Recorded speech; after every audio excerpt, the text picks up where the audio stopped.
Albacete y no compré una navaja en el pasaje Loares. Aquí tenemos al cuchillero más conocido, al cuchillero más antiguo, al cuchillero más famoso, a la leyenda cuchillera, a Navajitas, al legendario, al gran artesano, a Pepe.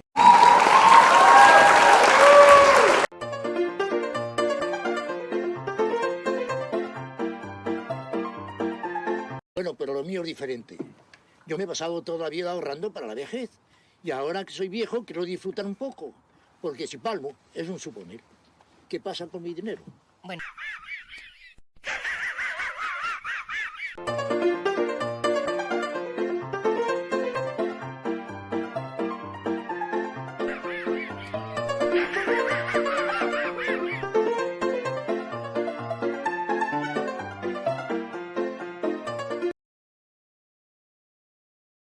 Buenas tardes.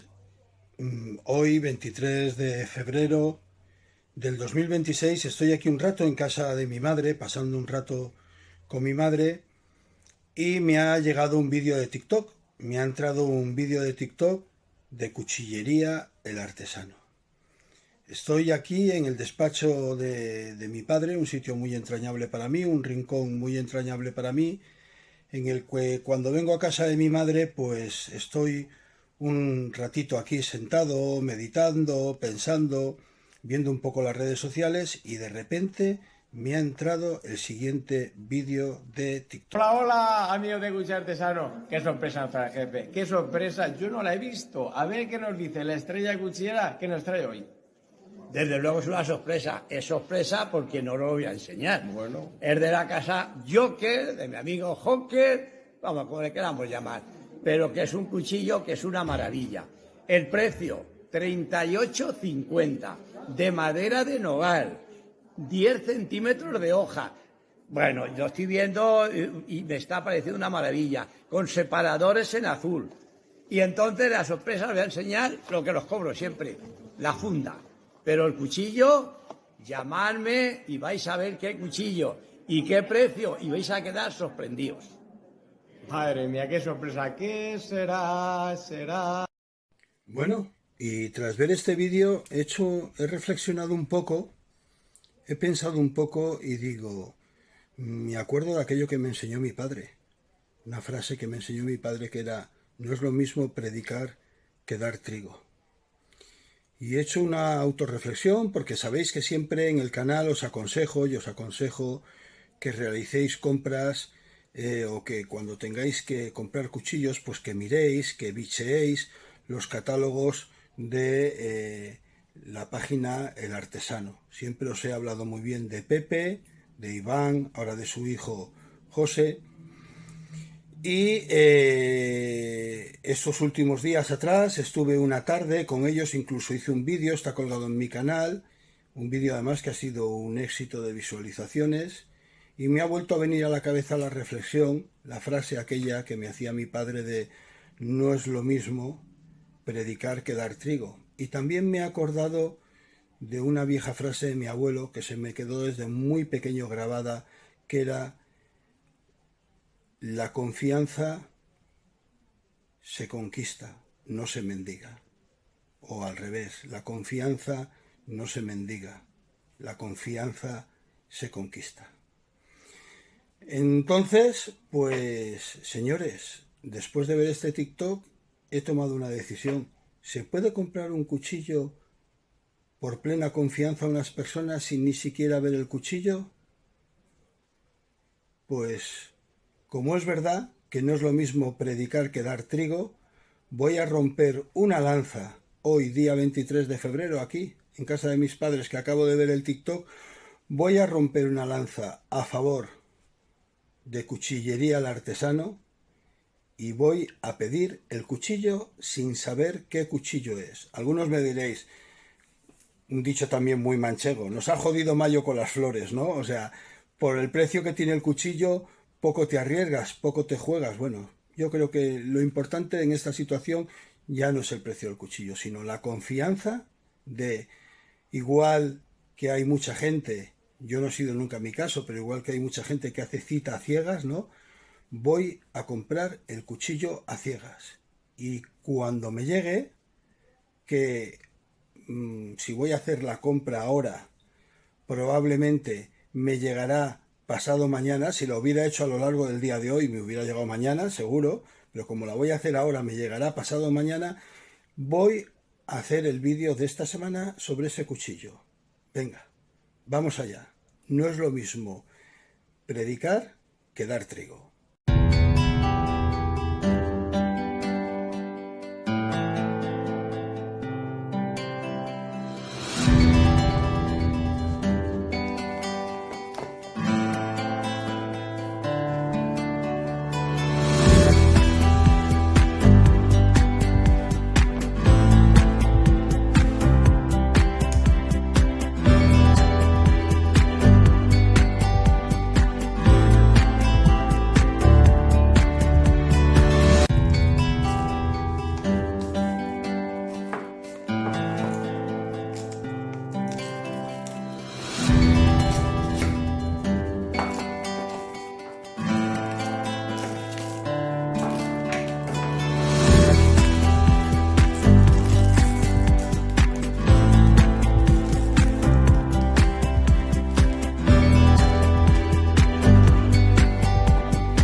Buenas noches y bienvenidos una vez más a vuestro canal, a nuestro canal para trabajar herramientas. Cuchillo Joker Montés. Al oír la palabra Montés, a mí inevitablemente me viene una única cosa a la cabeza, y es nuestro ibérico Macho Montés, el señor de las cumbres.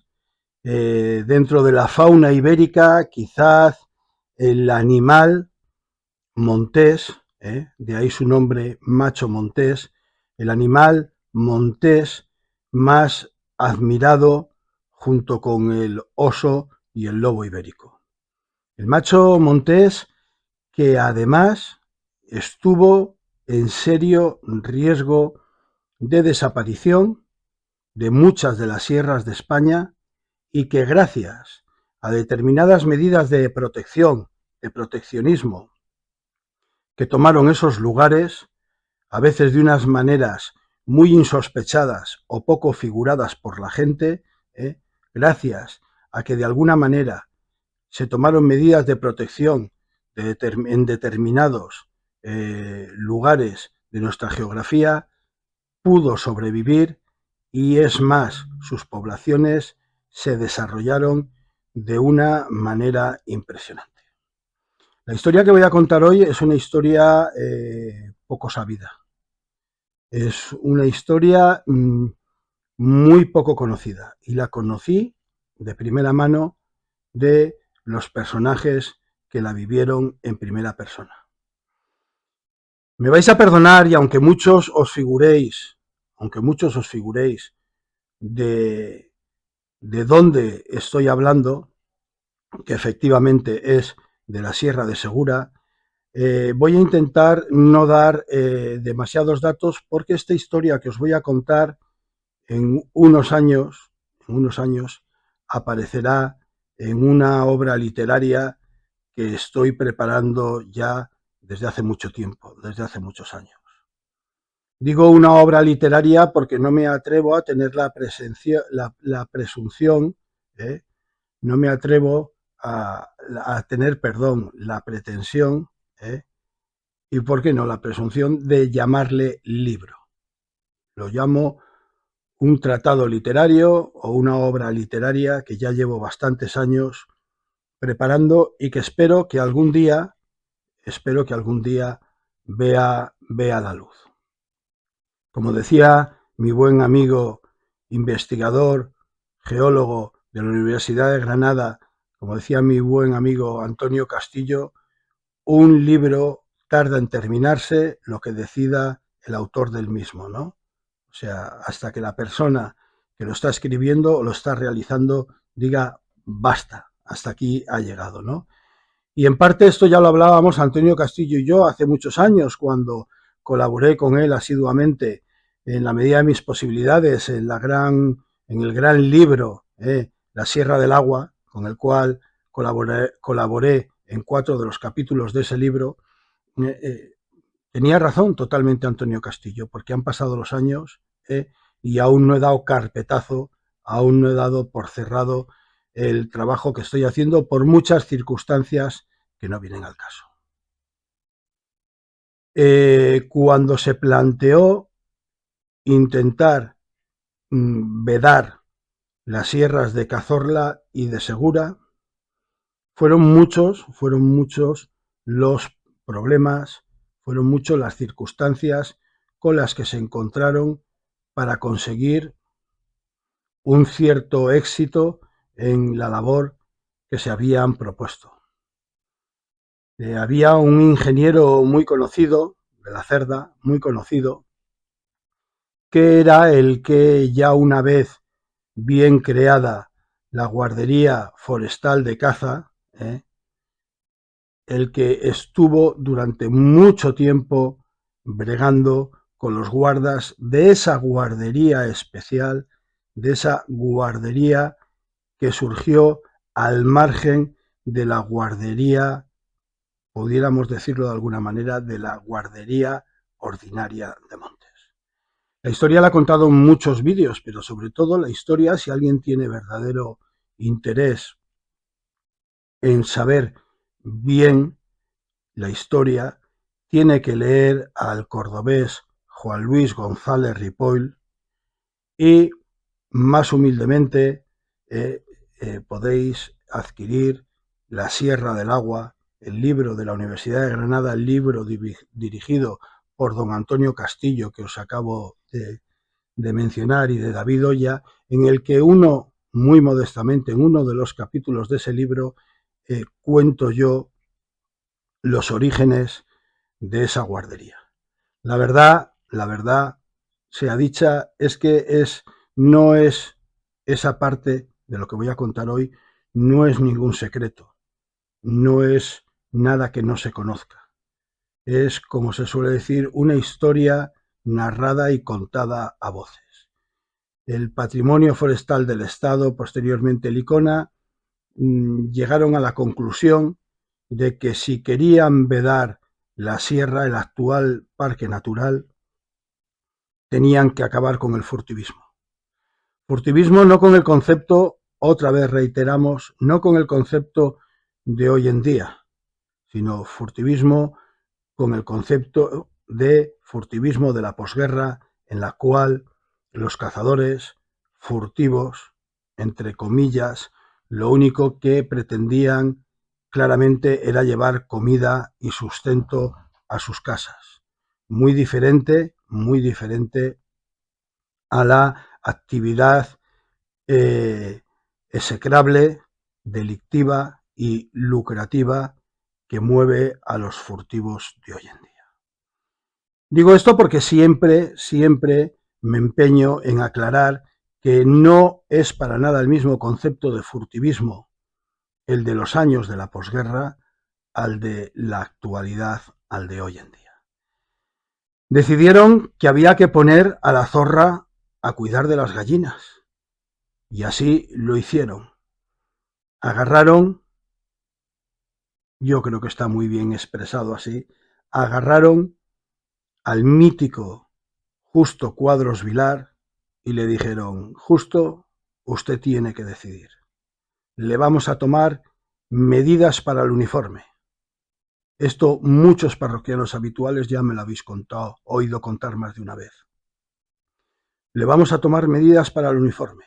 Usted tiene que decidir si para el uniforme de guarda mayor de caza o para el uniforme rayado de presidiario.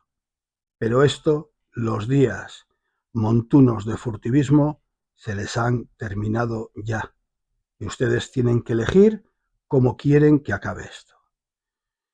Poco tuvo que pensárselo el mítico Justo Cuadros, pero ahí no quedó el tema.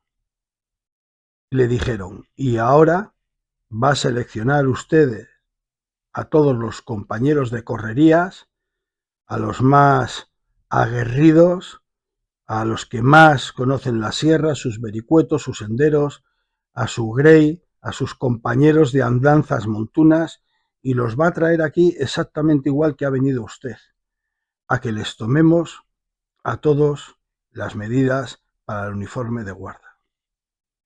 Así surgieron muchos nombres míticos en el mundo de la guardería de caza, de la guardería de montes especializada en guardería de caza. Estoy diciendo que lo importante de la historia de hoy es contar la historia a vuela pluma o a la pie. No voy a dar demasiados datos. Quien quiera datos más concretos, ya he mencionado las fuentes a las que pueden acudir.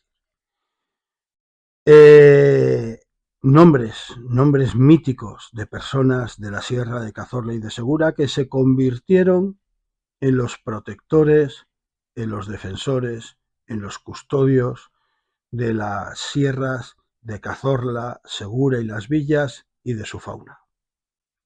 ¿Con qué objeto? Con el objeto de crear un coto nacional de caza. Y sí, aunque haya gente que se quede un poco parada y que diga: bueno, ¿cómo proteger? Si nos estás diciendo que es para crear un coto de caza. Es que indudablemente, si antes de la figura legal de protección del Parque Natural, que fue por el año 83 aproximadamente, un poco de tiempo arriba, un poco de tiempo abajo, si anteriormente, décadas anteriores, no se hubiera vedado, con la palabra correcta, no se hubiera vedado y no se hubiera controlado la caza de la sierra y la fauna de la sierra, no hubieran llegado a nuestros días estos territorios salvajes que se convierten en el segundo parque natural más grande de Europa. No hubieran llegado sus 214.000 hectáreas, no hubieran llegado a nuestros días de la manera que han llegado. La Sierra de Cazorla y de Segura estaba francamente o prácticamente diezmada de animales.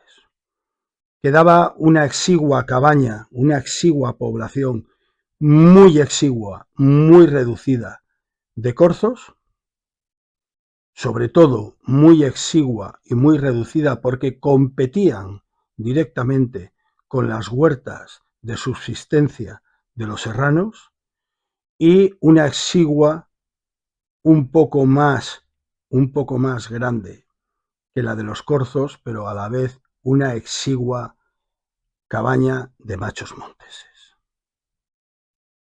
En estas fue cuando se empezaron a traer, está largamente contada la historia, ungulados y animales de Segovia, Toledo, Sierra Morena, La Granja, etcétera, etcétera. Se hicieron grandes cercones en los llanos no inundados del pantano del Tranco, muy cercanos y alrededor de la isla de la Bujaraiza.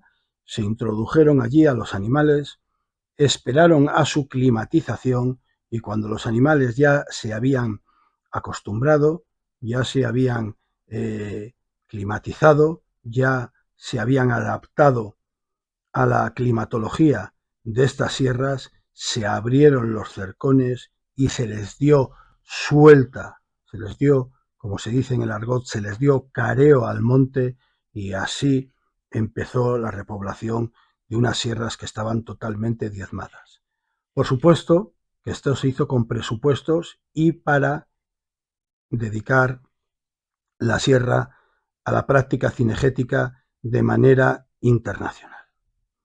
Por aquellos entonces fue cuando la Guardería Forestal descubrieron aquel impresionante desmogue de venado.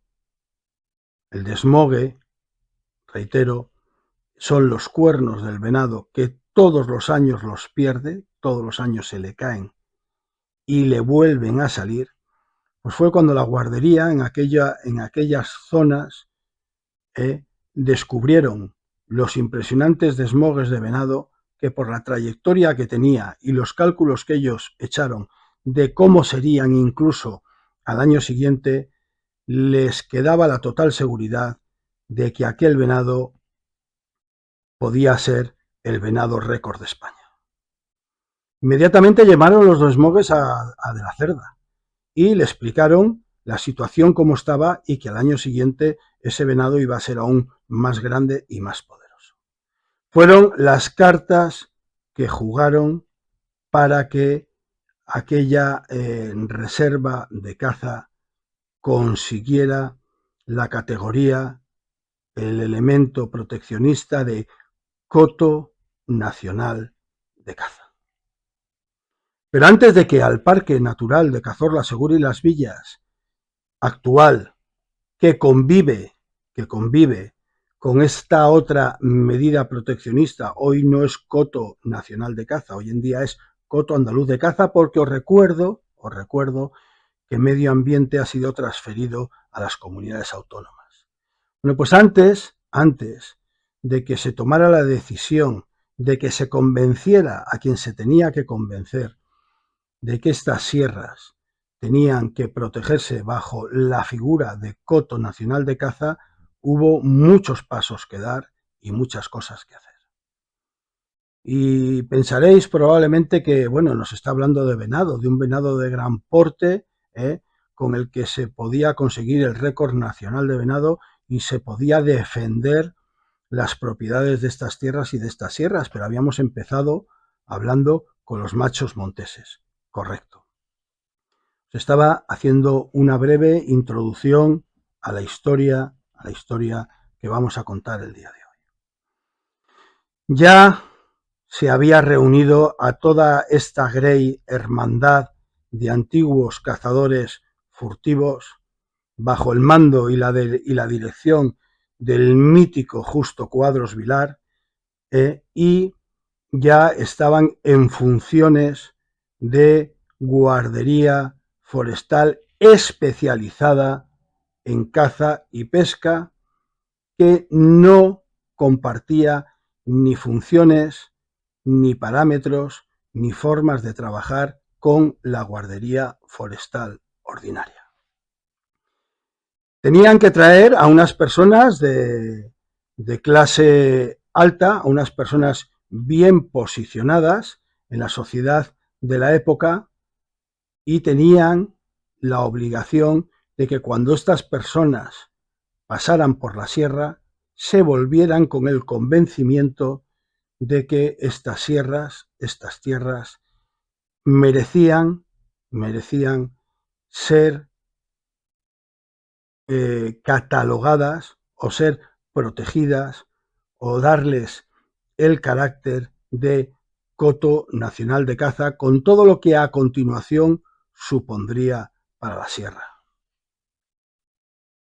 Siempre hay daños colaterales y, por desgracia, aquella decisión, a quien sí, y ya lo hemos contado en otra historia, no hay más que rebuscar en la hemeroteca del canal y lo encontraréis, aquella decisión proteccionista a quien sí que perjudicó seriamente fue al factor humano, a los serranos que vivían diseminados en cortijos por la sierra.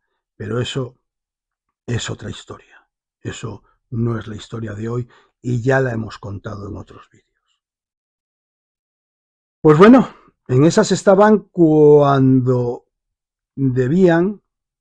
tenían o se les había marcado los objetivos de que estas personas que iban a venir tenían que ver cómo estaba la situación de los machos monteses en la sierra. Sobre todo había que decidir si la población que había era lo suficientemente importante para que, vedándola, ella sola fuera capaz de producir el milagro de la recuperación del macho montés en la Sierra de Cazorla, de Segura y Las Villas. Estaban en todas estas decisiones cuando estas personas importantes anunciaron que venían a la sierra. Inmediatamente se organizó una revolución y los ingenieros, con De la Cerda a la cabeza, estaban muy interesados en que todo fuera un absoluto éxito. Se presentaron en la sierra, los subieron a los campos de Hernán Pelea. Escuchen bien, señores, por favor. Campos de Hernán Pelea, no Perea. Pelea, le subieron a los campos de Hernán Pelea, le subieron a la zona de Pinar Negro, de Pinar Negro les llevaron a la Cuerda de las Banderillas y aquella primera visita fue absolutamente un total y rotundo fracaso. No se consiguió ver ni un solo ejemplar de macho montés ni de cabra montesa y mucho menos poder realizar ningún lance cinegético satisfactorio. Es una obviedad. Si ni siquiera consiguieron ver a las cabras y a los machos monteses, obviamente cómo se iba a producir un lance cinegético. El disgusto de los ingenieros fue grande y nadie se explicaba qué es lo que había sucedido. Tenían claro que había mucho en juego y no todo eran cábalas, no se figuraban qué había podido pasar. Los antiguos furtivos metidos a guardas de caza y pesca habían sido cocineros antes que fraile. Estaban en su casa, estaban en su territorio, estaban en su terreno. Y algunos apuntaron, y vamos a ver cómo lo decimos, algunos apuntaron a que mientras determinados guardas de la guardería ordinaria de Montes estuvieran por la zona días antes de que se presentaran las personas que tenían que ver, valorar y decidir, siempre que fuera eso así, no iban a ver ningún macho montés. Los ingenieros de la Cerda se enfadaron, que os lo podéis figurar. ¿Qué es lo que nos estáis queriendo decir? A ver, venid aquí. ¿Qué es lo que nos estáis insinuando? ¿Qué es lo que nos estáis queriendo decir? Algunos guardas, más decididos que otros, algunos guardas de esta guardería especial de caza y pesca, más decididos que otros, reiteraron el comentario. Nosotros no queremos líos, nosotros no queremos problemas. Pero como determinadas personas, no obviamente no el general de la guardería de Montes, sino determinados individuos de la guardería ordinaria de Montes, estén por la zona de Pinar Negro, de las banderillas, de las cuerdas de las banderillas, los días previos a la visita de esta gente, se va a seguir sin ver ni un solo macho montés. A esto es cuando los ingenieros decidieron tomar medidas y dijeron, pues esto es muy sencillo. Como es demarcación de ellos, no les vamos a poder sacar de allí, pero ustedes o algunos de ustedes se van a desplazar días antes o un par de días antes a Pinar Negro para controlar qué es lo que está haciendo esta gente exactamente. Desde luego los ingenieros sabían muy bien a quién tenían que seleccionar. Y reitero, no voy a dar nombres.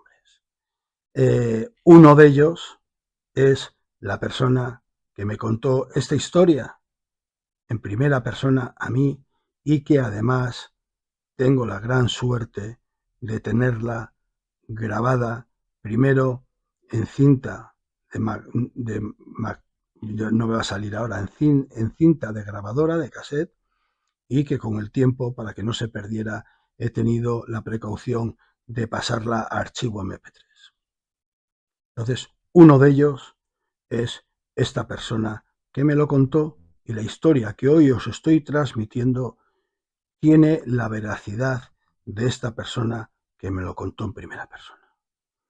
Cuando se presentaron anochecidos, sin que se lo esperaran, días antes de que volvieran estas personalidades que tenían que volver, cuando se presentaron anochecido en Pinar Negro, esta persona en concreto que me lo contó a mí, enfadado, irrumpió en las estancias y, acompañado de sus compañeros, les dijo a los otros que estaban allí: ¿aquí a qué hemos venido?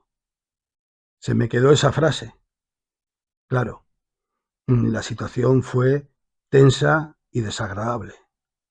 Los unos estaban en su demarcación de guardería ordinaria, de guardería de Montes, y los otros eran los flamante y recientemente nombrados guardas de caza y pesca, que se presentaron por sorpresa y con nocturnidad, recordamos la frase, nocturnidad y alevosía, se presentaron por sorpresa y con nocturnidad en el cortijo de Pinar Negro, en las instalaciones de Pinar Negro, y la situación pues era tan densa, tan tensa, que, como se suele decir, se podía cortar con un cuchillo. Allí hablaron de lo que hablaron. A mí ese extremo no se me transmitió, pero se me hizo llegar que las cosas, las cartas quedaron boca arriba, y que las cosas quedaron más que claras. Pero aún así todo,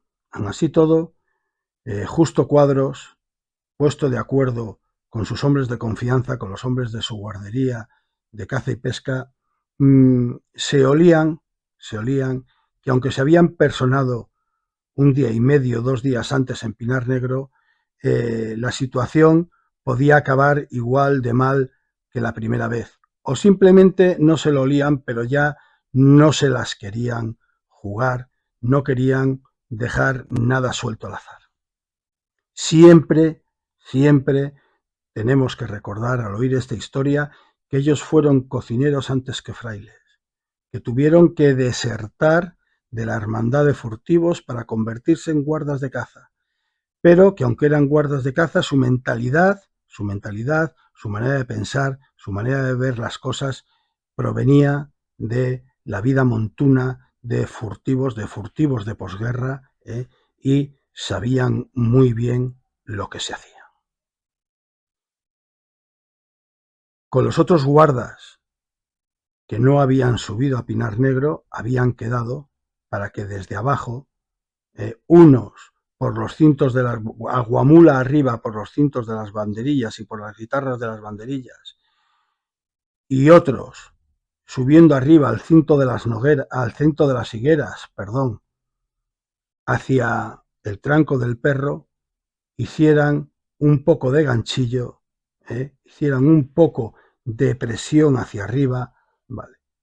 Para que si de alguna manera se había vuelto a espantar, a ahuyentar, a poner en fuga a los machos y a las cabras montesas, al encontrarse por debajo en las cotas bajas a este factor humano, retrocedieran y volvieran hacia arriba.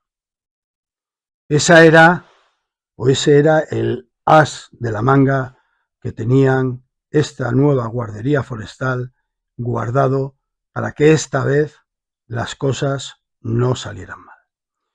Llegó la mañana en la que se presentaron estos dignatarios, esta gente importante, con los ingenieros de Montes, con De la Cerda a la cabeza, y se presentaron en Pinar Negro, y de Pinar Negro ya en actitud cinegética, en actitud de observadores, en actitud de evaluadores, subieron hacia las cuerdas de las banderillas. Estaban llegando a las cuerdas de las banderillas y lo que los guardas de caza y pesca se habían figurado, lo que los guardas de justo se habían figurado, empezaba a verse. Otra vez, parecía que, pese a la presentación 2 días y medio antes en Pinar Negro, los monteses ya habían sido ahuyentados de la zona, ya se les había asustado, ya se les había dado careo.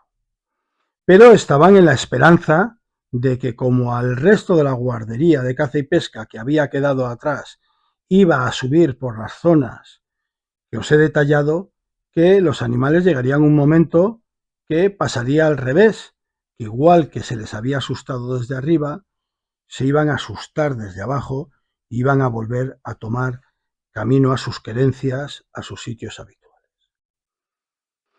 Pero pasaban las horas y allí no se presentaba ningún pitarro, ni ningún grupo, ni ninguna manada de machos monteses. Y esta persona, este mítico guarda que a mí me contó esta historia, se acercó a su jefe, se acercó a Justo Cuadros y le dijo: Justo, aquí lo que va a pasar es que entre los unos y los otros, los machos monteses y las cabras montesas se han empollatado en medio, o sea, se han quedado empollatado. Es una expresión muy serrana, es como decir, se han quedado afincadas, se han quedado apalancadas, la palabra moderna, apalancadas, ¿no? Se han quedado apalancadas en un sitio y de ahí no se van a mover.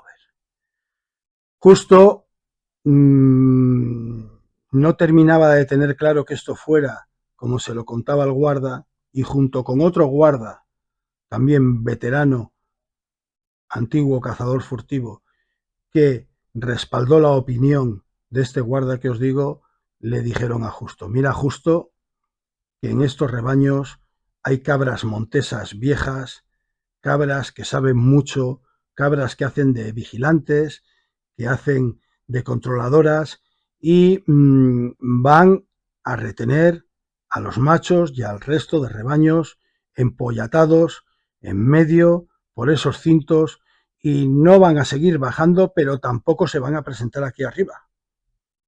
Vamos a mover a esta gente un poco hacia abajo, porque si no, vamos a acabar como las veces anteriores.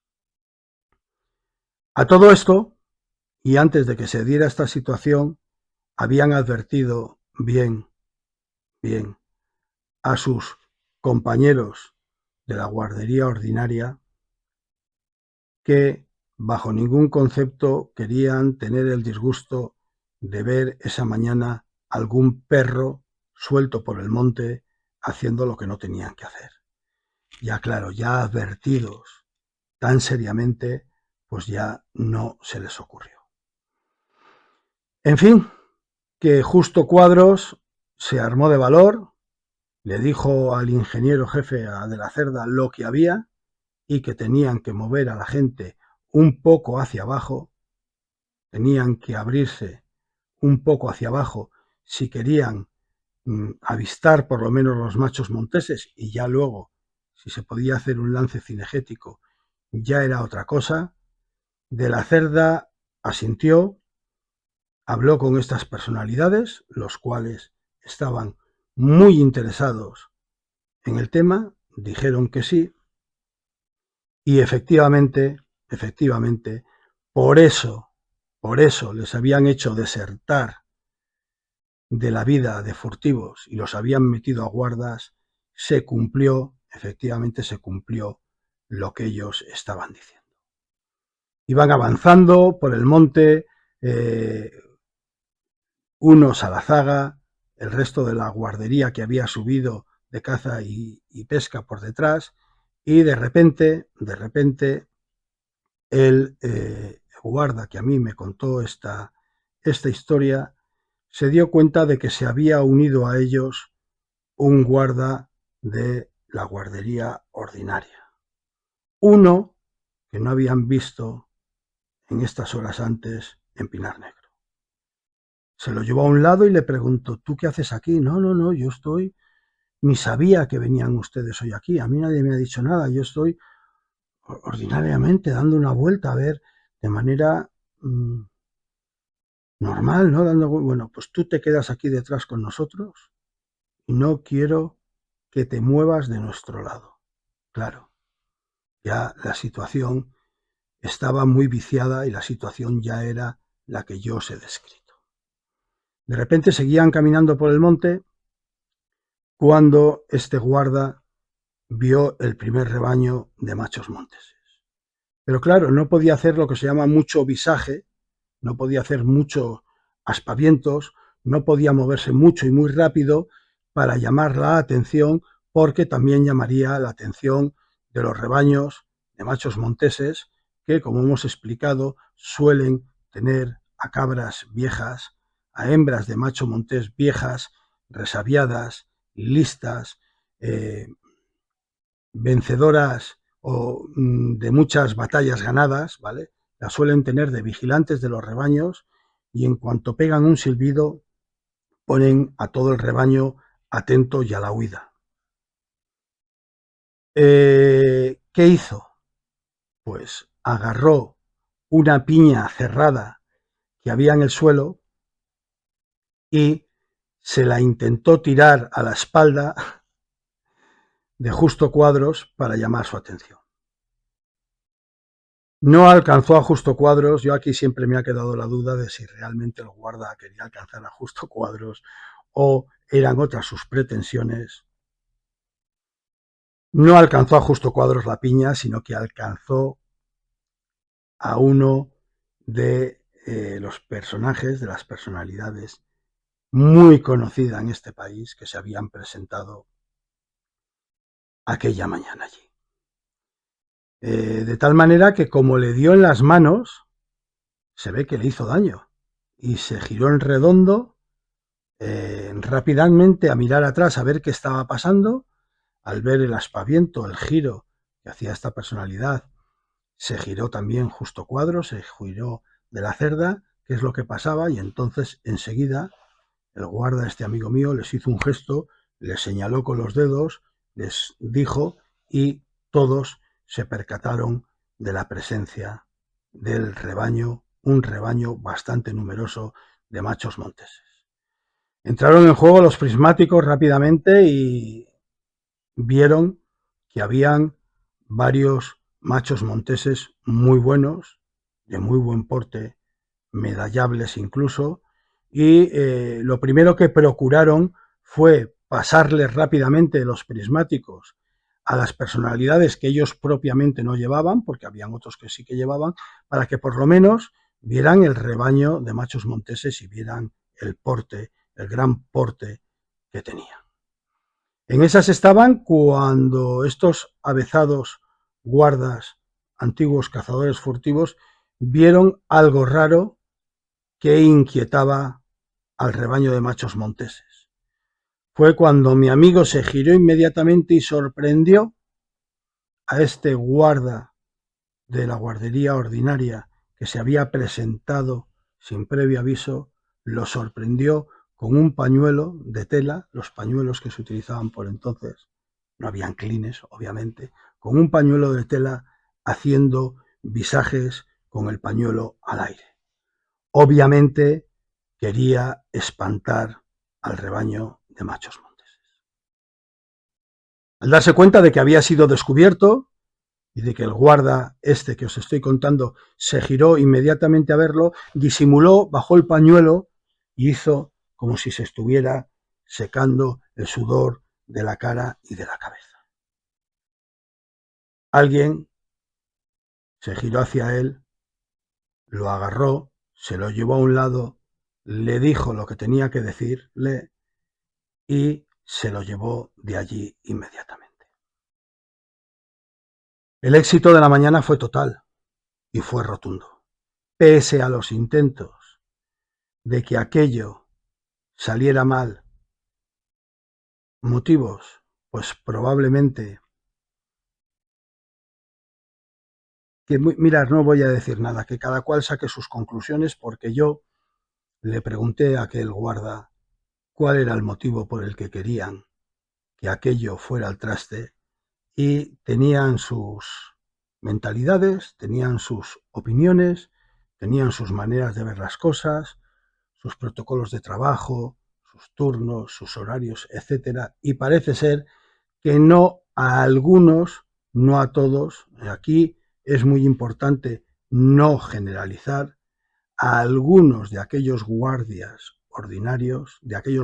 ordinarios, no les venía nada bien que la zona pasara a protegerse bajo la figura legal de coto nacional de caza.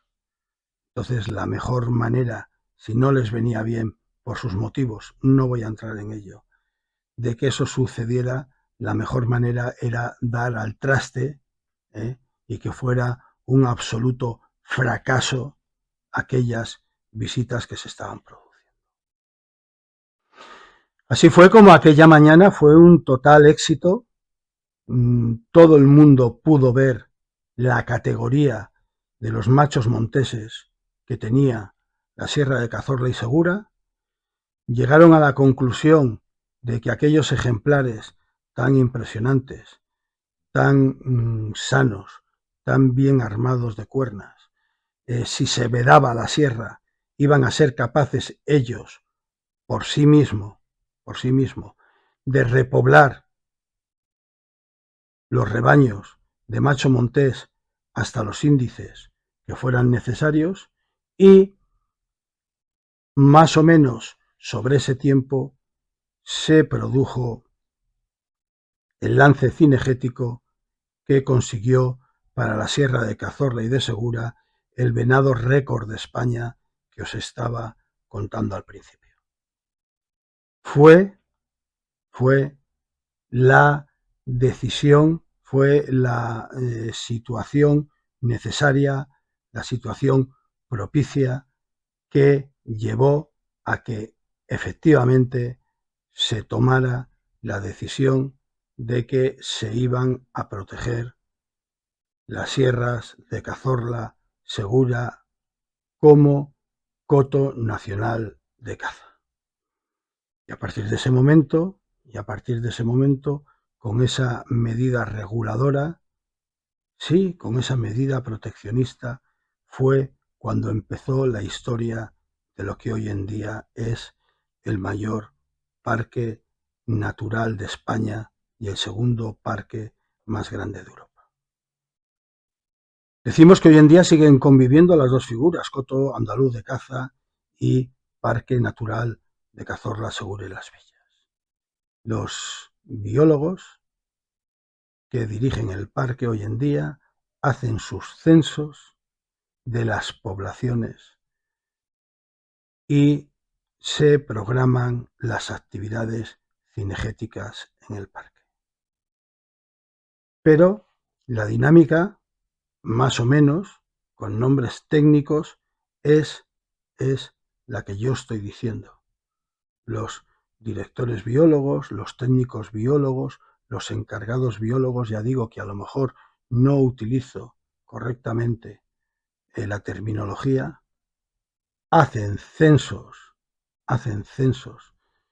de población y en contacto con la guardería de caza actual se marcan el número de individuos, se programa la actividad cinegética que necesita el parque natural para que no se desequilibre la pirámide ecológica y para que la población de animales de la sierra sea una población sana.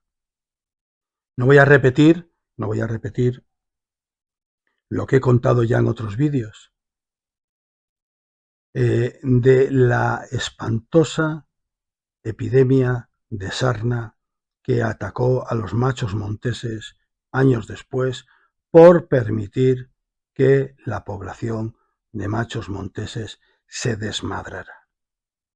Por ese afán de proteger en exceso, con demasiado celo, el número de individuos de la cabaña de machos monteses, simplemente llegaron unos años fuertes de sequía, una epidemia de sarna que, francamente, a día de hoy nadie se terminó. Decían que si el ganado común de los pastores, yo tampoco lo creo, yo creo que simplemente fue debilidad de los animales por una sequía muy prolongada y por no haber suficiente alimentación, y lo único que se consiguió fue una terrible epidemia de sarna que casi da al traste con toda la población. Hoy en día la epidemia de sarna parece ser que no ha desaparecido totalmente, pero está muy controlada, muy reducida. De vez en cuando hay algún pequeño rebrote, pero está todo muy controlado y muy reducido, y gracias a Dios no está en riesgo la población de machos monteses de Cazorla y Segura. Y así os he contado una historia curiosa, poco conocida, que es tan poco conocida que puede que algunos hasta la pongan en duda porque no conocieron o no trataron a los personajes en primera persona. Yo personalmente, cuando llegue el momento y cuando termine ese trabajo literario que llevo años preparando, daré fechas, daré datos y daré nombres propios, porque además me autorizaron a hacerlo y porque además me avalan grabaciones que poseo, que tengo, en la que los actores de aquellas circunstancias me contaron en primera persona lo que sucedió. De esta manera los machos monteses, los señores de muchas sierras, me vienen a la cabeza Gredos, me viene a la cabeza Cazorla y Segura, que aquí en Cazorla y en Segura estaban a riesgo de que la población siguiera disminuyendo estrepitosamente y al final desapareciera de la sierra.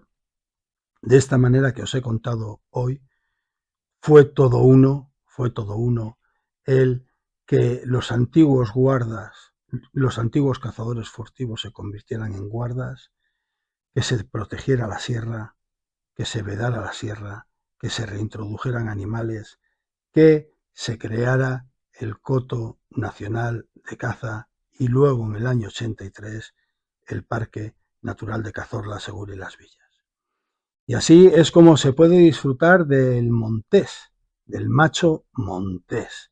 Vuelvo a decir que el cuchillo de esta semana es el cuchillo Joker montés, y yo, en cuanto oigo la palabra montés, lo primero que me viene a la cabeza es el macho montés, y os he querido contar, he querido compartir un poco livianamente, sin dar muchos detalles, esta historia de hoy con vosotros, con mis parroquianos, porque creo que merecía la pena. Intentar, si podéis, si no lo habéis visto nunca en persona, buscar por las redes sociales, bichear, intentar ver vídeos de cómo se mueven los machos monteses por la sierra y os vais a quedar asombrados. Vais a entender por qué digo estos señores, les llamo estos señores de las alturas, los reyes de las alturas, los señores de las alturas.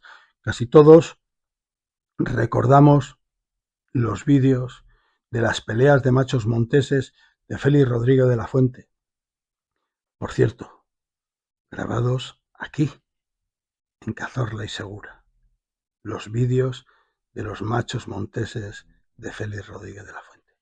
Pero no estamos tan acostumbrados a ver escenas en las que por farallones, por paredes totalmente rectas, por paredes totalmente perpendiculares, ver correr a estos machos monteses, a estas cabras montesas, a la fuga porque se han asustado por cualquier cosa, verles correr por estas paredes de una manera que nos quedamos asombrados y que decimos, es imposible.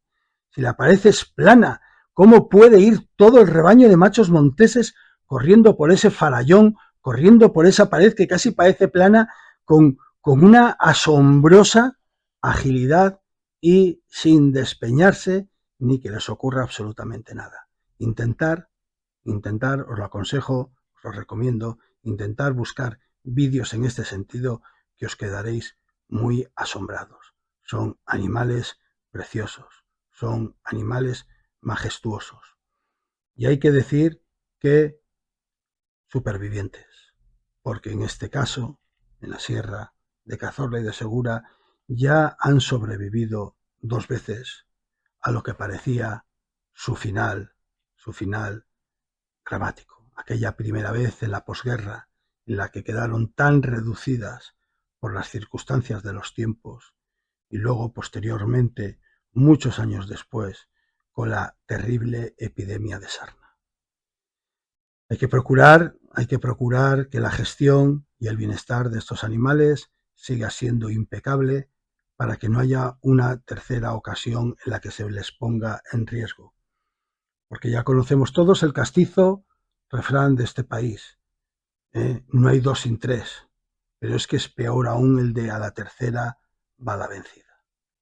Las pirámides ecológicas no se deben desequilibrar y cada terreno, cada territorio, para eso están los biólogos, tiene que soportar el número de individuos que sea capaz de soportar sin llegar a su desequilibrio. Espero que os haya gustado esta historia que hoy he compartido con vosotros y de verdad que no pensé nunca contarla hasta el momento que saliera a luz el trabajo que estoy haciendo, pero bueno, esta semana con este cuchillo me ha venido a la cabeza y he dicho, ¿por qué no? ¿Por qué no? Sin dar demasiados datos, sin dar nombres, sin dar fechas, voy a compartir con mis parroquianos esta historia porque creo que bien lo merecen. Y a continuación vamos a pasar a ver el cuchillo.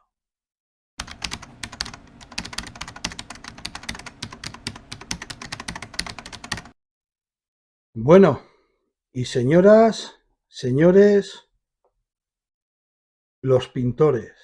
Madre mía, qué antigüedad acabo de soltar, pero es un auténtico guiño a la gente de mi generación. ¿Recordáis los payasos de la tele? Cuando llegaba esa parte de ese fragmento de la parte media del programa en la que hacían lo que le llamaban la aventura y aparecían diciendo, señoras, señores, los pintores. Qué mayores nos hemos hecho. Pues bueno, señoras, señores, los pintores. Aquí dentro de esta caja encontramos un adhesivo de la casa Joker y encontramos el cuchillo que nos ocupa el día de hoy. Voy a quitar la caja porque como es tan pulida, hace juegos de luz y nos desenfoca lo que es fundamental, que es el cuchillo. Lo primero que destaca al coger el cuchillo es la impresionante funda de baquetilla de cuero que tiene con un remache sobredimensionado que lleva troquelado la marca Joker. Igual que la funda de baquetilla, lleva de igual manera troquelado el marchandamo el cuño, la imagen social, el escudo de la casa Joker. Últimamente ya está un poco de más, a no ser que sea un producto importado, ya está un poco de más hablar de que las fundas tienen mucha calidad, porque aquí en España, de siempre, desde tiempos inmemoriales, se ha trabajado muy bien el cuero, muy bien los curtidos de pieles. Y a pesar de que al principio, en los años 60, los años 70, principios de los 80, pues se ponían unas fundas pues un poco guachineis, al principio de los, a finales, que antiguo también lo de guachineis. A finales de los 70, principios de los 80 se puso muy de moda aquel plástico imitando a cuero, no me va a salir ahora el nombre, ¿no? Pero aquel plástico que imitaba el cuero, y se hacían muchas fundas Sky, se puso muy de moda el Sky y se hacían muchas fundas de cuchillos con aquel Sky que por aquel entonces pues tenía mayor calidad que aquellas otras fundas que todos conocemos, porque a nuestras manos llegan cuchillos históricos, cuchillos del pasado, que atesoramos y que guardamos, aquellas otras fundas que realmente el material era cartón forrado con tela de camuflaje cosida, ¿no? Y que como tuviéramos la desgracia de mojar la funda, ya sabéis lo que sucedía. Pero todo eso ya hace bastantes años que se acabó, y aquí en España, como país que siempre, reitero, se ha trabajado muy bien el cuero, se ha trabajado muy bien la piel, hemos tenido de siempre grandes profesionales, talabarteros, marroquineros, guarnicioneros, como lo queramos decir. Ya he dicho en otros vídeos que últimamente oigo la palabra fundero que no me gusta nada, pero bueno. Profesiones como la talabartería, siempre me cuesta decir la palabra, talabartería, o la guarnicionería, que se han ido perdiendo y que estuvieron muy a punto de perderse debido a el franco retroceso de las bestias, lo que se llamaba las bestias, de los animales de trabajo en el mundo rural. Pero bueno, han aparecido en escena los cuchillos y otro tipo de herramientas y de objetos que a la gente gusta, de llevarlos en buenas fundas de cuero, y tenemos un resurgir de estas profesiones que yo creo que no van a terminar de desaparecer gracias a esto que estamos diciendo. La marroquinería pues nunca tuvo este problema porque se siguieron fabricando bolsos y zapatos, ¿no? Entonces, los profesionales más especializados en ese tipo de marroquinería, pues han perdurado en el tiempo. Pues por eso os decía que cómo va a ser la funda de un cuchillo de una casa tan importante como es Joker, ¿no? Pues la funda es espectacular, muy bien acabada, de un grosor de baquetilla bastante decente, y que pese a que lleva un corchete en la trebilla o trabilla, un saludo amigo Julio, en la trebilla o trabilla del cuchillo, en el talid, ¿vale? Que es un talid somero, pequeño, yo creo que en este talid no entra un ceñidor, ¿vale? Si entra va a ser forzando mucho el cuero, pero yo prácticamente estoy en el convencimiento de que en este talid no entra un ceñidor militar, pero sí entra un cinturón ancho de cuero, ¿vale? Pues el talid va cosido, como a mí me gusta. También os digo muchos cuchillos que me gusta remachado, pero ¿cuál es el problema del remache? El problema del remache es que por la parte de dentro luego hay que pegarle un trocito de cuero, un trocito de parche para que de entrar y salir la hoja del cuchillo pues no se arañe. Entonces, en este caso, la casa Joker a este modelo Montés le ha puesto el talid cosido, y a mí me parece, vamos, fantástico. De manera además que el porte cuando se mete en el cinturón, ¿vale? Y hace la cruceta, el cinturón con el talid, si os dais cuenta, la funda queda levemente inclinada, la funda, si trazáramos una recta, la funda queda levemente inclinada, lo cual yo creo que es una ayuda para sacar el cuchillo, para asirlo del cabo, del mango, del puño y sacarlo con más facilidad. Siempre que el cuchillo va sujeto a la funda con trebilla o trabilla, siempre o muchas veces hago la misma alusión. Ojo con los malabares al desenfundar el cuchillo. Ya casi nadie, ya prácticamente nadie, llevamos el cuchillo colgado del cinturón o de la tira de la mochila o de las correas de la mochila.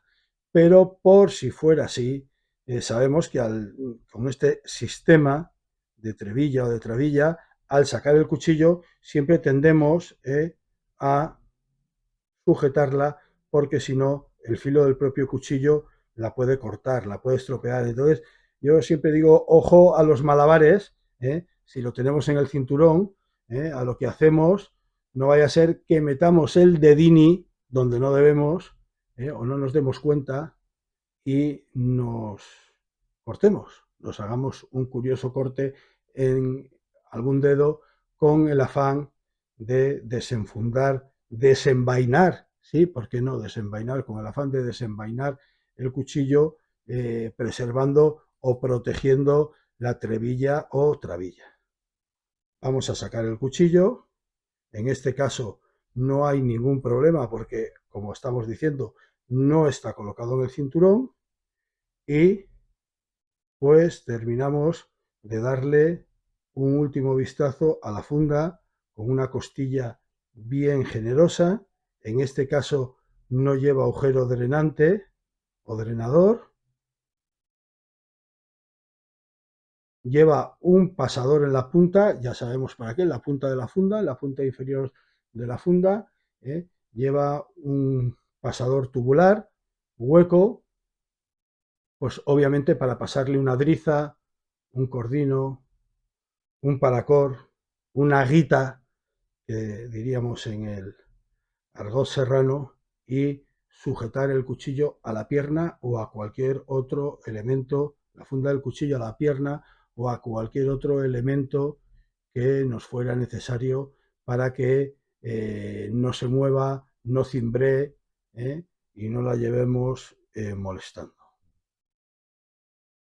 Remache, pues, remache tubular en el que podéis ver el hueco de luz mediano, ni generoso ni pequeño, el hueco de luz mediano que tiene, lo suficiente para pasar un paracor o un cordino de 5 milímetros. La funda bien cosida y bueno, con estas solapas orejeras que yo llamo, que protegen bastante la empuñadura, las cachas, el cabo, el mango del cuchillo, y que hay tanta gente que no les gusta, ¿vale? Hay mucha gente que denosta esta morfología de fundas, no les gusta. A mí sí que me gusta. A mí francamente sí que me gusta porque una vez que se cierra el cuchillo, pues queda bastante recogida y queda bastante recogida la cacha o el cabo del cuchillo. Pero ya sabéis que últimamente lo digo demasiado, un homenaje al gran Clint Eastwood. Hay tantos gustos o tantas opiniones, es la palabra original, pero bueno, hay tantos gustos como culos, ¿no? Entonces, cada cual tiene el suyo. Yo respeto a todo el mundo y a quien no le gusta esta morfología de las fundas, pues faltaría más. Todo, todo mi respeto y empatía. Mirad, hay un detalle que en algunos cuchillos lo vemos. Voy a volver a enfundar el cuchillo y a mí me gusta mucho, ¿vale? Y es que una vez, vamos a ver si lo consigo, porque está la funda muy nueva. Una vez cerrada la funda, cerrado la trebilla o trabilla, al tener estas orejeras y abrazarlas también, todo ejerce presión sobre el cuchillo, tanto la funda como las orejeras como la trabilla. ¿Qué os quiero decir? Que como la trabilla recoge también, hace tope con las orejeras, el cuchillo, vamos a ver, lleva la etiqueta, pero el cuchillo queda perfectamente sujeto a la funda sin hacer efecto sonajero. En parte, ya lo digo, se consigue por el motivo de que al cerrar la trebilla o trabilla también hace de elemento de sujeción del cuchillo. En fin, en definitiva, que esto no tiene más recorrido, una funda a mi gusto de calidad. Si la tuviera que cambiar algo a la funda, pues ya sabréis que le quitaría el corchete y le pondría una hebilla o un cierre de gemelo, de tetón, de bulón fijo, de mosquetón, como dice el amigo Tino, el brujo del cuero, y que como la trebilla o trabilla sí que está sujeta con un remache, pues obviamente hecho a faltar que en esta unidad no lo lleva, lo haré yo, ¿veis? Aquí está el encastre del remache, yo creo que sí que lo estáis viendo, ahí está el encastre del remache y bueno, pues de meter y de sacar la funda del cuchillo, el cuchillo, el puño, el cabo, la hoja puede llegar a dañarlo. Tan sencillo como un trozo de parche de cámara de bicicleta y queda perfectamente solucionado. O si tenemos un trocito de cuero con un super pegamento, se le pone ahí y queda totalmente solucionado. Bueno, y esta es la criatura de la sorpresa de Cuchillería El Artesano. Y voy a cortar, porque voy a intentar cambiar de plano y aproximar más el tiro de cámara. Pues aquí tenemos el cuchillo. He conseguido cerrar un poco el tiro de cámara, un poco más, sin que me pixelee. Aquí tenemos el cuchillo que lo primero que destaca son las impresionantes cachas de nogal que tiene. Nogal con un veteado que a mí me encanta. Y además es una cosa que pese a que la gente, o algún suscriptor no ha sabido interpretar con el vídeo anterior que hice en Cuchillería al Artesano, las vetas de las cachas las mira mucho Iván, ¿vale? ¿Qué quiere decir?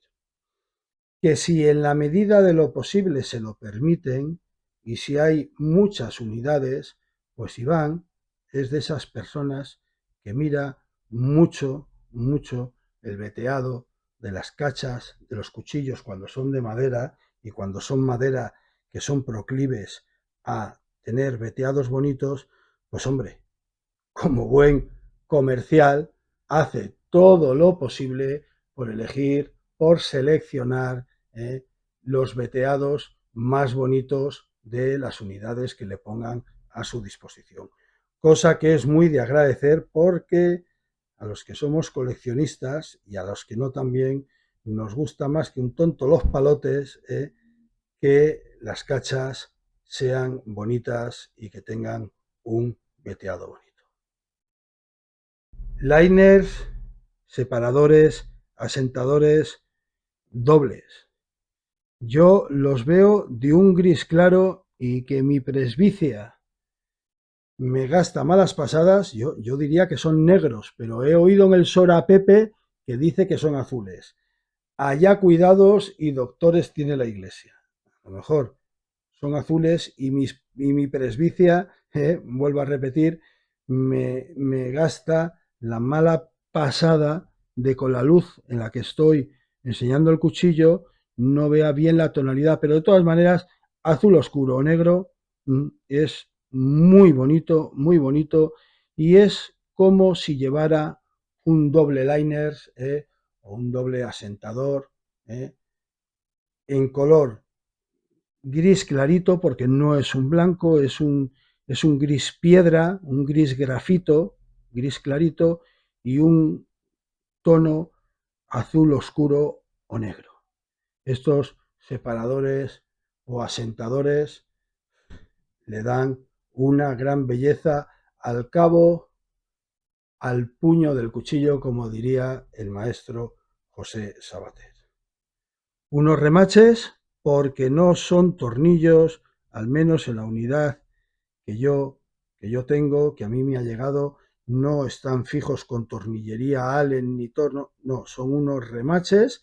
Lo que pasa es que son unos remaches que tienen un vaciado en la cabeza del remache, lo cual les hace pues muy bonitos, les hace que le den al cabo del cuchillo pues un prurito de belleza. Y la hoja del cuchillo es de acero MOVA. Pone como siempre Spine y el cuño de calidad de Albacete. Bueno, voy a hacer una aclaración. Montés 1. Montés 1. ¿Por qué? Porque hay Montés 2. Hay Montés 2.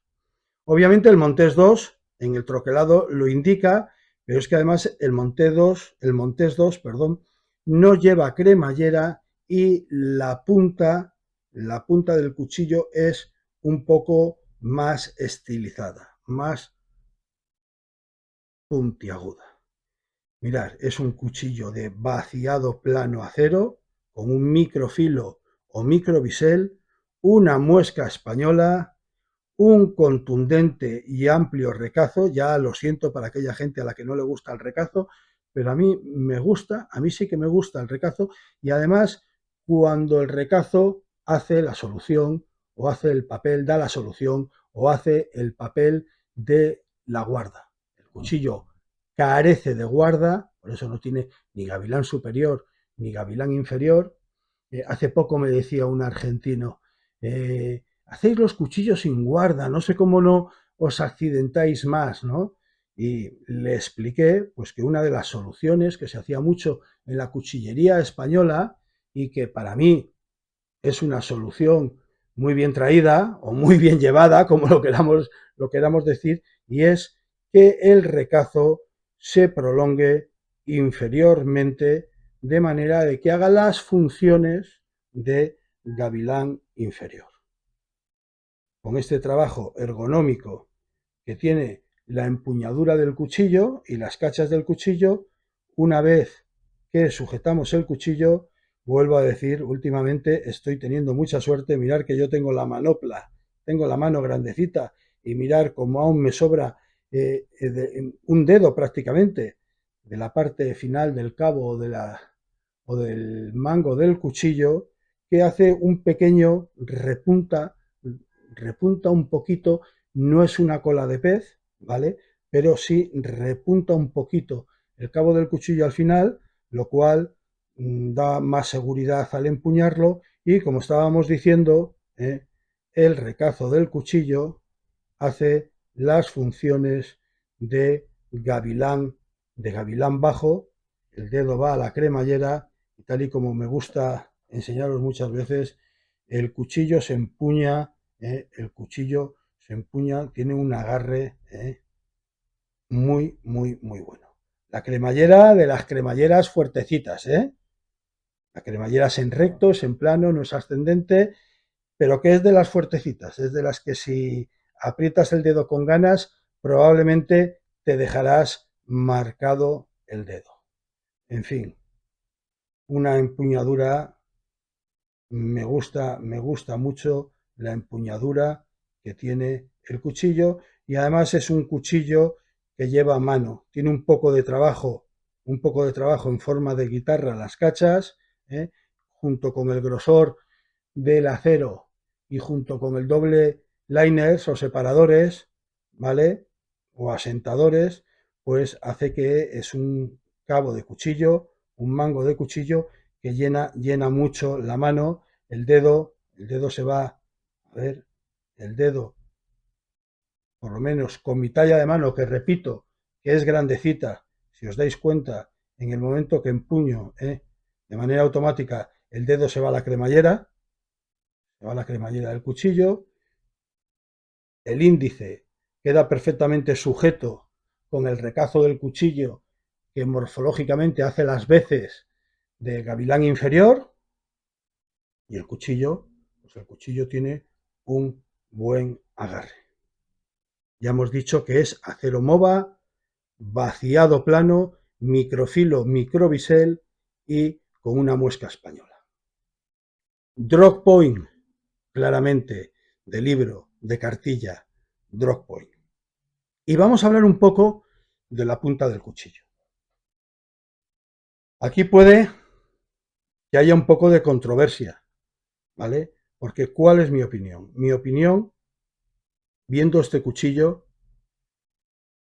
a bote pronto, la primera impresión, luego si nos pusiéramos a mirarlo detalladamente y a quererle sacar ramificaciones, sacaríamos muchos otros parecidos y muchos otros posibles orígenes, pero a mí, a bote pronto, me recuerda al cuchillo de caserío de toda la vida, de casona, de cigarral, de cortijo, me recuerda de barraca, me recuerda al cuchillo de hacienda campestre, de casa campestre, que en cada provincia de España recibe un nombre, el cortijo de casa de campo, ¿vale? No la casa de campo de Madrid, sino las casas de los campos. Aunque por noticias tengo o que me cuentan, se ve que últimamente en las noches de la casa de campo de Madrid hay que tener mucho cuidado porque sí que hay circulando muchos filos, pero no de estos, no de estos, no de gente honrada. Voy a aprovechar para recordar que hace mucho tiempo que no lo hago, ese dicho tan manchego, tan albaceteño, como la casa de cuchillos Joker, que vi en su día en un conocido restaurante de Albacete, que dice: navaja, temible acero, de albaceteña raigambre, que si algo matas es el hambre del honrado navajero. O sea, pues los cuchillos que se pasean por la casa de campo por las noches parece ser que no, son los que no son, uy, yo mismo me estoy liando, no son de la morfología de estos cuchillos que nosotros utilizamos para supervivencia, aire libre, bushcraft. Todos me entendéis, me estoy liando yo solo porque estoy intentando ser muy comedido, muy discreto en lo que digo a ese respecto, y me ha hecho meterme a mí mismo en un bonito galimatías de palabras. Pues la imagen, decía, que me viene al principio, que me viene nada más ver el primer golpe, nada más ver el cuchillo, y por eso no me extraña nada que se llame cuchillo montés, es el cuchillo de casa de campo, de casa de monte, de toda la vida. Y entonces yo creo que esto le condiciona un mango bastante recto, una hoja vaciado totalmente plano, porque sabéis que los cuchillos de cortijo, de casona, de caserío, de cigarral, se utilizaban para un roto o para un descosido, se utilizaban absolutamente para todo, pero tenían también una labor muy importante en la matanza, cuando aún se permitía hacer la matanza.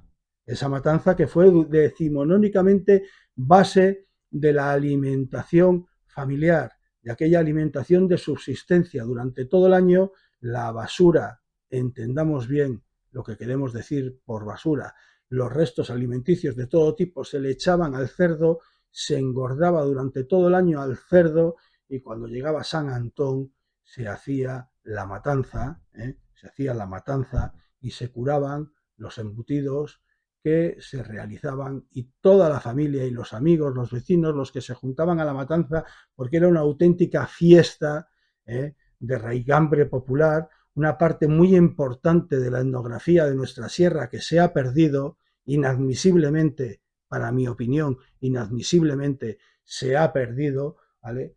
Luego los vecinos se ayudaban unos a otros, y durante la época de San Antón, durante la época de las matanzas, era una fiesta constante en unos cortijos, en otros en unos caseríos y en otros.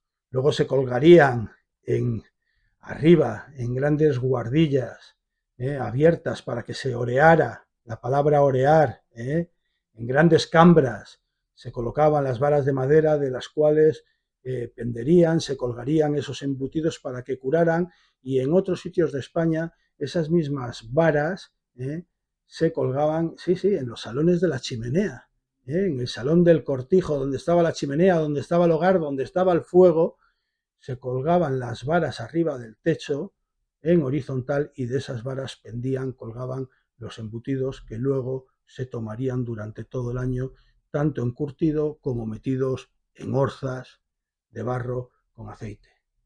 Ese aceite, porque todo se aprovechaba, ese aceite de la orza de barro, que cuando se acababa el embutido se utilizaba una vez más para, junto con sosa cáustica, hacer aquel jabón fantástico, aquel jabón de pueblo, aquel jabón de sosa. Jabón de sosa que, por cierto, para los que no lo sepáis y tengáis la dolencia o conozcáis a alguien que tenga la dolencia, si es auténtico jabón de sosa, es ideal para la higiene personal, para la gente que sufre de hemorroides o, como se suele decir, almorranas. Fijaros en un momento, cómo hemos descrito toda una serie de cosas que, por desgracia, se han perdido. Sí, porque con la unte, con la pringue, con aquel aceite sobrante de sartenes, de orzas y con sosa cáustica, se fabricaba jabón. Pues este cuchillo, la morfología de este cuchillo, a mí me recuerda totalmente a esos cuchillos que danzaban, que estaban por los cortijos, por las casonas, por los caseríos, por los cigarrales, por las barracas, y que se utilizaban absolutamente para todo, pero también se utilizaban para la matanza. Vaciado plano, hoja ancha y, por lo que hemos empezado, vamos a ver la punta. Pues hombre, José Luis, para cazar no, o sea, para las cosas cinegéticas no, porque, en fin, no es una punta muy penetrante, no es muy puntiaguda. Pues mirad, no estoy de acuerdo. No estoy de acuerdo. Hace poco colgué un SOR y hubo gente que me dio la razón de que muchas veces ya no es la calidad, la manufactura, el diseño del cuchillo, sino las manos que lo manejan. Y yo os aseguro que ese cortijero avezado sabía manejar estos cuchillos de manera muy correcta, ese viejo montero, esa avezada persona de monte, que su economía era la economía que era y no tenía un cuchillo para cada cosa, y que cuando salía a cazar, esta punta, ¿vale? Esta punta era lo suficiente para empezar a cortar la piel del animal y empezar a hacer, ya me saldrá la palabra, empezar a quitarle, a desollar el animal. Esta boca de ballena es muy práctica y la saben utilizar muy bien la gente que se dedica al deporte cinegético. Pero es que hay que recordar que cuando estos cuchillos poblaron nuestros cortijos, nuestras casas de campo, nuestras casas de monte, la cinegética no era un deporte, la caza no era un deporte, era un medio de subsistencia. Y yo personalmente aún he conocido a mucha gente mayor que han abierto su macuto de caza, esos macutos hechos con piel de cabra, y han sacado un cuchillo muy similar a este, tirando más incluso morfológicamente a cuchillo de cocina, con el cabo incluso un poco más recto, y llevaban unos cartones hechos a modo de funda y con el mismo hilo del que penden los embutidos, los chorizos, las morcillas, ese mismo hilo que se utiliza para coser las tripas y hacer los cabos, y luego colgarlo con ese mismo hilo, el cartón sujeto a modo de funda, para que el cuchillo no corte nada dentro del macuto. Y eso, señores, a eso se le llama etnografía. A eso se le llama la España rural. Algunos lo llamarían la España profunda, la España vaciada, pero desde luego quien lo catalogue de esa manera, si es el caso de que lo está haciendo de forma despectiva, qué equivocados están y qué manera más soez e innecesaria de desprestigiar parte de lo que ha sido siempre la cultura de este país. Y es que al final llega un momento que las cosas hay que decirlas. Hay que decirlas. El mundo rural también existe. En estos días atrás estamos viendo mucho en el telediario, estamos viendo mucho en las noticias, los problemas, los serios problemas, los graves problemas que tiene nuestra gente del mundo rural, y yo creo que ya va siendo hora de decir, ya basta, ya está bien. Ya va siendo hora de poner pie en pared, porque ellos también existen. Y ellos también son ciudadanos de primera categoría de este país.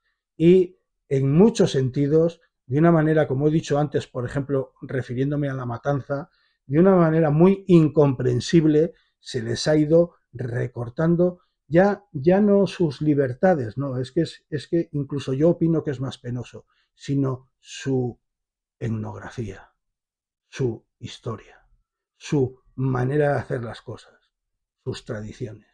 Y en cuanto se produzca el salto generacional, que sus hijos, sus nietos, tan solo 2 generaciones, no vivan esas cosas y esa manera de hacer las cosas, quedarán totalmente relegadas al olvido. Y sí, soy de la opinión de que perderemos mucha riqueza cultural de este país. Yo, como cántabro que soy, como montañés que soy, hoy en este programa perdón, ya quisiera yo, perdonarme por lo pretencioso del comentario. En este vídeo rompo una lanza a favor de mi gente del campo, de mi gente del monte, de esa gente que no tiene fiestas ni horarios en el calendario. Y ha venido este cuchillo muy bien. No tenía pensado decirlo, os lo prometo. Esto no estaba preparado. No tenía pensado decirlo. Pero cuando ha surgido la morfología de la hoja del cuchillo, las utilidades para las que se utilizaban, pues me ha venido a la cabeza y ya me perdonaréis, se me ha soltado la lengua o se me ha calentado la boca, pero muy orgulloso de hacerlo porque mis orígenes están en el campo, estoy muy orgulloso de mis orígenes y creo que ya está bien con determinadas cosas que está pasando con la gente del campo. De otras cosas porque a todos nos gusta comer bien y nos gusta comer sano. Y como la cosa sigue así, ya veremos en un futuro qué es lo que comemos. Bueno, ya está bien, José Luis, átate los machos y sujétate, que el hombre es dueño de sus silencios y esclavo de sus palabras. La hoja del cuchillo, la morfología de la hoja del cuchillo me encanta, me gusta muchísimo. Me gustan los vaciados planos a cero, microfilo, microbisel, que corta un montón, y vuelvo a repetir, la punta del cuchillo, la penetrabilidad de la punta del cuchillo es más que suficiente, con su stroke point, es más que suficiente para que en manos hábiles, como decía el título de aquel manual, de aquel libro, de aquel manual Scout, del movimiento Scout, en manos hábiles pueda realizar incluso funciones de matanza, cinegéticas, desolle, etcétera, etcétera. El cuchillo en general es un cuchillo que a mí me ha encantado y me alegro, mirar que lo estábamos diciendo, lo habéis visto hace unos minutos en el vídeo, bueno, me la he jugado, ¿no? A ese precio, me podía haber llegado cualquier cosa. había una pista que daba Pepe que decía que las cachas eran de madera de nogal. Y hombre, yo intuía que un mal cuchillo o un cuchillo muy económico no se le encaba con unas cachas de nogal, ¿vale? Entonces, eso ya me daba a entender que la sorpresa de Cuchillería al Artesano no iba a ser mala. Estoy a jueves y no voy a publicar hoy el vídeo. Ni tan siquiera lo publicaré mañana, lo publicaré el sábado, porque, hombre, estoy haciendo un poco de vieja del visillo, ¿no? El gran Mota, también manchego de excelencia. ¿Cómo estamos hoy, ¿Cómo estamos hoy? El gran Mota, con su personaje que me encanta, que es el tío de la vara. Siempre daré gracias a que yo he conocido perfiles de gente en el monte muy al estilo. Está claro que el tío de la vara y el gorroncho son unas parodias, pero he tenido la suerte de aún conocer gente muy de ese perfil. ¿De acuerdo? Pues estoy haciendo un poco de vieja del visillo y no quiero estropear, no sé, durante cuánto tiempo Pepe quiere para enseñar el cuchillo, ¿no? Pero yo, desde luego, con mi vídeo, para vosotros, para mis parroquianos, os voy a hacer spoiler, ya que me la he jugado y he pedido el cuchillo a ciegas. Os voy a hacer spoiler, y si ya luego me tiene que tirar de la oreja Pepe, pues ya me tirará de la oreja Pepe. Pero bueno, prudencia ata, ¿no? O prudencia obliga, y por lo menos hasta el sábado no colgaré el vídeo, aunque cronológicamente a lo largo del vídeo os he ido dando toda la cronología, porque es que el viernes pasado mismo estuve allí. Y el viernes pasado mismo compré un par de cuchillos que en breve os los enseñaré en el canal. Pero yo este cuchillo no lo había visto. Y claro, digo, bueno, aquí, como bien os he dicho en el vídeo, he cargado hasta la feria. Se acabó, porque en la Feria de Madrid, espero que, si Dios quiere y todo va bien, nos veamos todos, ¿no? Digo, hasta la feria se acabó, José Luis. ¿Cuál es mi sorpresa? Que el lunes 23 estoy en casa de mi madre y de repente me entra un TikTok y digo, vaya, hombre, ya me han fastidiado. Porque me lo tomé, pues eso, como una recogida de guantes, ¿no? Como decir, bueno, señores, aquí os enseño simplemente la caja y la funda de un cuchillo, y el que se atreva, aquí está, ¿no? Pues yo, que tengo plena confianza en ellos, ¿cómo no iba a aceptar el reto que lanzaba Pepe e Iván, y del cual estoy contentísimo? Y no me enrollo más y vamos a pasar a ver las especificaciones del cuchillo.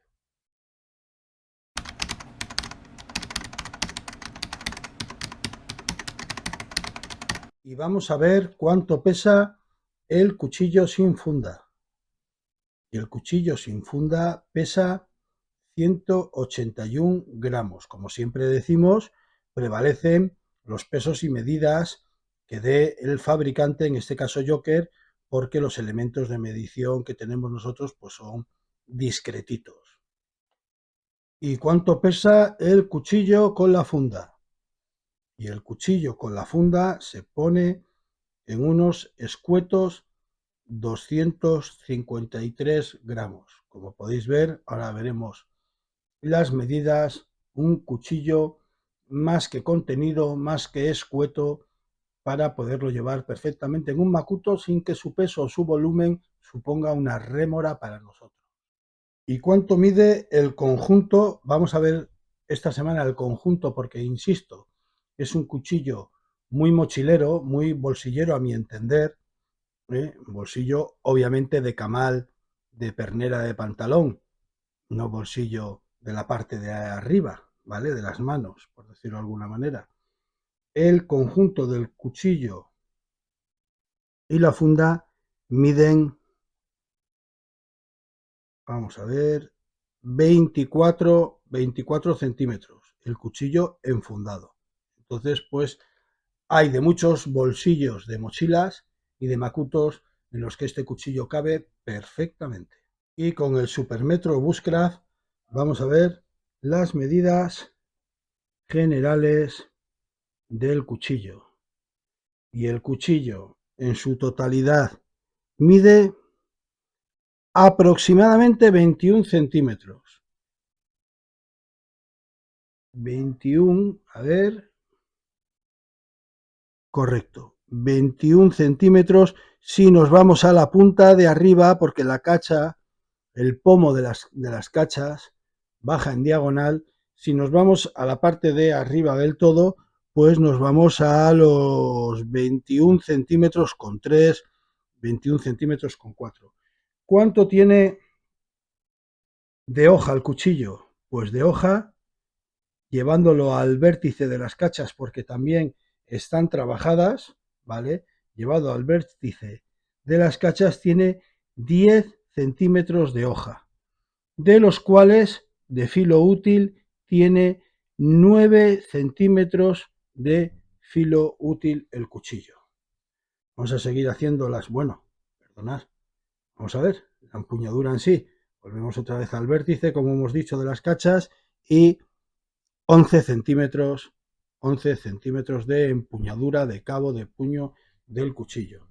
Vamos a ver la pala del cuchillo, el ancho de la hoja del cuchillo, cuánto mide, y estamos en un cuchillo de 3 centímetros y medio de pala.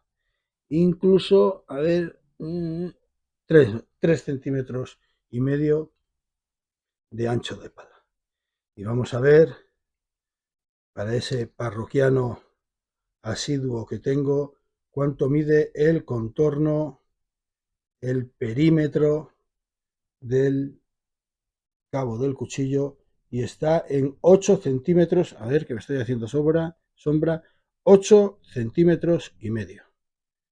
Y vamos a ver con el calibre o pie de rey el grosor de la hoja del cuchillo, y vemos que tiene 4 milímetros de grosor. Mirar, vamos a hacer siempre que me doy cuenta, cuando me doy cuenta, y me acuerdo de que el cabo tiene la forma un poco, el cabo, el mango, las cachas, un poco aguitarrada, me gusta tomar la medida de la parte más ancha, siempre que me acuerdo, repito, este es muy leve el trabajo que él tiene hecho, las cachas, pero lo tiene hecho, ¿vale? Y son 2 centímetros con 3, no llega con 4 milímetros.